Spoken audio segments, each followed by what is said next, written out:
তো গাইস চলে আসছে আমাদের হিরো। এই যে আমার বলেছিলেন বেশি ববি কিন্তু একদম এই যে চলে আসছে। ঘুরতে চলে গেল, দুদিন ধরে ছিল নি ঘরে, দুদিন ধরে ঘরে ছিল না। এই তোর দাদাকে 20 টাকা বলেনি, ডাইরেক্ট আমাকে 20 টাকা দিয়েছিলাম। তোর ভাইকে 10 টাকা দিতে বলছিস। হ্যাঁ ভাই দিদুন বলছে ভাইকে 10 টাকা 10 টাকা আরে তো এই যে বাবু বললাম কতদিন পর ঘুরে চলে আসছে হিরো।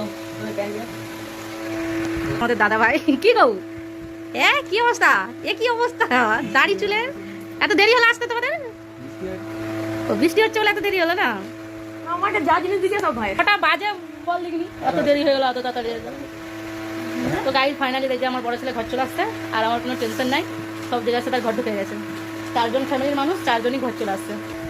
তার সাথে সাথে একটা নিমন্ত্রণ পত্র নিয়ে আসছে তোমাদের দাদা ভাই, জানো এই যে খড়গপুর থেকে একটা নিমন্ত্রণ পত্র আছে। কার নাম লেখা আছে? রাজু রায়, রাজু রয়, শ্রী রাজু রয়, শ্রী রাজু রয়। পত্রটা কি আছে? একটা ভোজনা ঘরে নিমন্ত্রণ, অন্নপ্রাশনের নিমন্ত্রণ কার্ডটাই এসছে। এর আগেও অনেকবার এসছে খড়গপুরের থেকে নিমন্ত্রণ, কিন্তু আমরা কেউ যাইনি।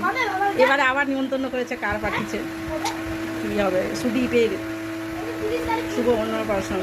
এই ছেলেটার নাম সুদীপ, সুদীপের শুভ অন্নপ্রাশন। খুব ভালো তোর হবে না। একটা এসছে, কোনো ঠিক নাই, দেখা যাক এখন কি হয়। সে এখন দেরি আছে, চলো এখনের মতন, পরে আবার দেখা হচ্ছে।